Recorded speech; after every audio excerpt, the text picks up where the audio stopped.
भर्गो देवस्य धीमहि धियो यो नः प्रचोदयात्। हरने को अज्ञान ज्ञान की ज्योति अखंड जलाई, भू पर लाने स्वर्ग योजना युग निर्माण बनाई। ज्ञान यज्ञ के लिए समर्पित जिनका जीवन सारा, उन सद्गुरु श्री राम चरण में विनम्र प्रणाम हमारा। आज सोमवार है, शिव जी के गुणगान का वार है। आज चर्चा करेंगे भगवान शिव कब क्रोधित होते हैं। भगवान शिव कब क्रोधित होते हैं। संसार में कर्मों की गति को अनवरत बनाए रखने के लिए भांति भांति की व्यवस्थाओं का क्रम है। पुण्य और पाप, कृपा और कोप का पुरस्कार और दंड इसी श्रेणी में बनाई गई व्यवस्थाओं का प्रतीक है। शुभ कर्म समयानुसार पुण्य बनकर प्रकट होते हैं एवं करने वाले के जीवन में सौभाग्य, समृद्धि एवं शांति लाकर उसे कल्याण की प्रतीति कराते हैं। अशुभ कर्म भी काल कर्म के विधान से गुजरकर मनुष्य को कृत कर्मों का दंड भुगतने के लिए विवश करते हैं।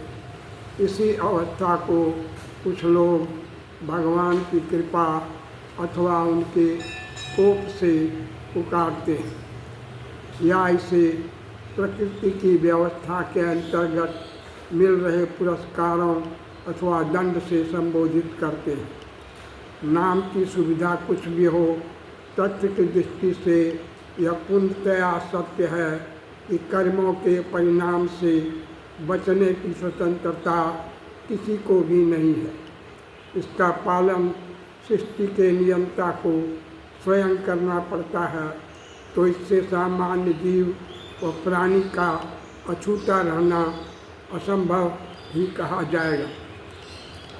इस प्रक्रिया का उद्देश्य प्राणी मात्र को आत्म परिशोधन एवं लोक कल्याण के लिए प्रेरित करने तथा साथ ही सामाजिक संरचना को टूटने न देना है।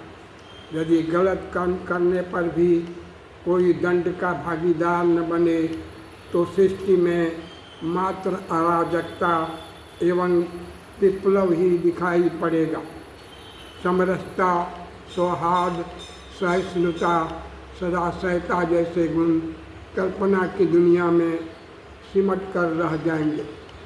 सामान्य क्रम में प्राणियों को गलत कार्यों, अधर्म, पाप, दुष्कर्म करने से रोकने के लिए धर्म शिक्षा की व्यवस्था रखी गई है।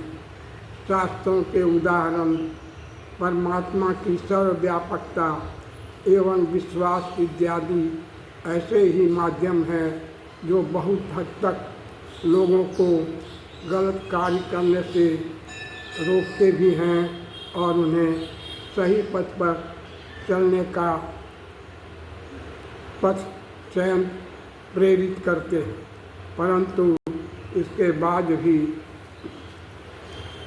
गलत पथ का चयन करने वाले को शासकीय दंड व्यवस्था का शिकार बनते हैं तथा कानूनी मुकदमों से लेकर कारावास की सजा तक उनको स्वीकार करनी पड़ती है।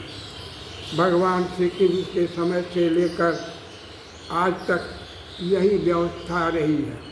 उच्छृंखल, उदंड, अनैतिक व्यक्तियों को सुधारने के लिए कभी कभी कठोर मार्गों का चयन करना आवश्यक हो जाता है। असुरता जब पूर्ण अराजकता पर उतर आती है तो मात्र निंदा स्तुति से काम नहीं लाया जा सकता, उन पर प्रहार करना आवश्यक हो जाता है।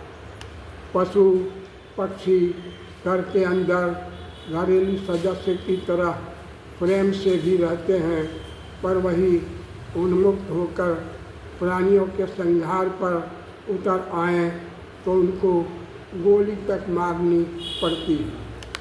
सामान्य अपराध पर भी मजिस्ट्रेट आर्थिक दंड लगाकर छोड़ देते हैं, परंतु विभत्स कार्य करने वाले अपराधी मृत्यु दंड तक पाते हैं। सौगानियाँ सुन लेने तक भी भगवान श्री कृष्ण शिशुपाल को क्षमा कर देते हैं, परंतु एक सीमा पार कर लेने पर वे भी सुदर्शन चक्र उठाने को विवश हो जाते हैं। कभी कभी भगवान शिव को भी त्रिशूल का वरण करना पड़ता है।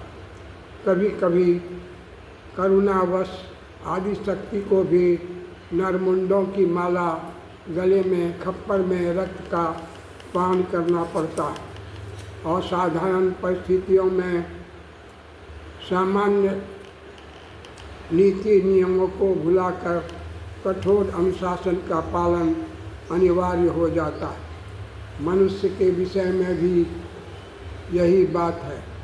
उसे एक निर्धारित अनुशासन में रहने के लिए, नियत मर्यादा में रहने के लिए कहा गया है, परंतु जब वह पूर्ण रूप से स्वार्थ, अहंकार व भय में डूबकर नर पशु की तरह, नर पामर की तरह, नर पिशाच की तरह व्यवहार करने लगता है, तब उसे सुधारना हर कीमत पर जरूरी हो जाता है।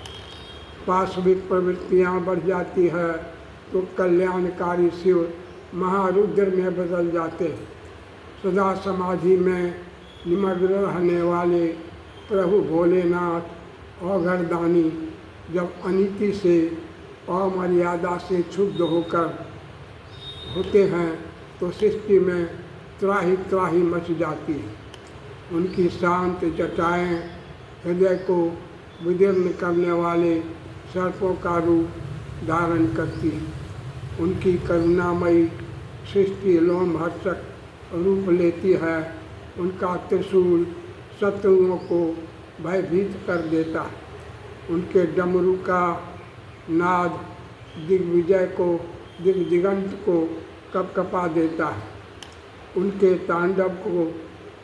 तांडव की थिरकन लोकांतरों को दीप्त कर देती है और उनका रौद्र रूप उस सबको निगल जाता है, भस्म कर देता है, नष्ट कर देता है, जो कि इस सृष्टि के संतुलन के लिए अवांछनीय है, अशुभ है।